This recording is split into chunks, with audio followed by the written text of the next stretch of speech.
ఆంధ్ర తెలంగాణలో తక్కువ ఫీజులతో high quality results ఇస్తున్న ఏకైక సంస్థ తిరుమల్ ఐఏఎస్ ఇన్స్టిట్యూట్. కాకి కావు కావు మన అరవడం మాత్రమే మీకు తెలుసు, కానీ కాక పాప అని కాక్ అనడం ఎప్పుడైనా విన్నారా? అసలు వినే ఉండరు కదా. ఎందుకంటే చిలక పలుకులు మనకు తెలుసు, కానీ కాకమ్మ పలుకులు మాత్రం మన చెవిన పడలేదు. అయితే ఓ కాకి మాట్లాడుతూ సోషల్ మీడియాను షేక్ చేస్తోంది. మరి ఇది నిజమేనా? కాకి మాట్లాడడానికి కారణం ఏంటి?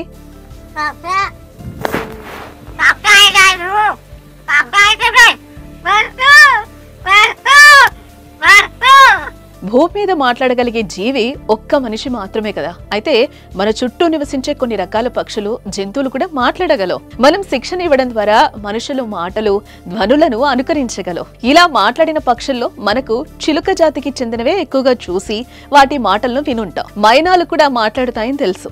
ఇతర పక్షులు మాట్లాడతాయని చెప్తున్నా ఎవరికీ ఆ విషయం పెద్దగా తెలీదు, పెద్దగా విని కూడా ఉండరు కూడా. అయితే మహారాష్ట్రలో ఇప్పుడు ఓ కాకి హాట్ టాపిక్ గా మారిందని చెప్పుకోవచ్చు.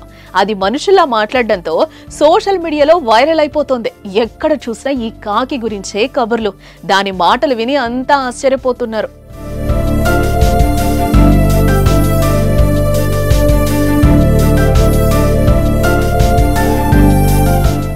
ఇలా కాకి మాట్లాడుతుందంటే ఎవ్వరు నమ్మడం లేదు. సోషల్ మీడియాలో చూసి ఎడిటింగ్ అని కొందరు, డబ్బింగ్ అని మరికొందరు కొట్టిపారేస్తున్నారు. కానీ ఆ కాకి నిజంగానే కొన్ని మాటలు మాట్లాడుతుందట.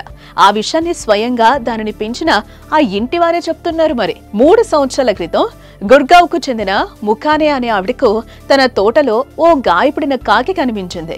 దాన్ని ఆమె కాపాడి ఇంటికి తీసుకొచ్చి పెంచింది.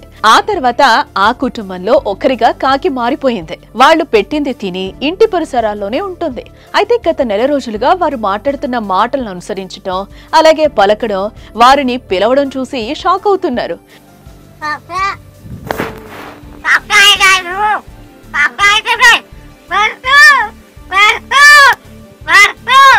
నిపుణులు కూడా కాకి మాట్లాడడానికి అవకాశం లేకపోలేదని చెప్తున్నారు. అన్ని పక్షుల మధ్య కొన్నిసార్లు మనుషులు పోలిన శబ్దాలు చేసే అవకాశం ఉంటుందంటున్నారు. వైరల్ అవుతున్న వీడియోలో మనం విన్న కాక అనే పదం కాకుండా చాలా పదాలు పలుకుతోంది కదా. కాక, బాబా, మమ్మీ, మామ, దాదా వంటి పదాలు దాని నోటంట వస్తున్నాయి. ఇక ఈ కాకి మాటల వీడియోలు వైరల్ అవ్వడంతో ఈ వింత కాకిని చూసేందుకు చుట్టుపక్కల గ్రామాల ప్రజలు తరలిస్తున్నారు.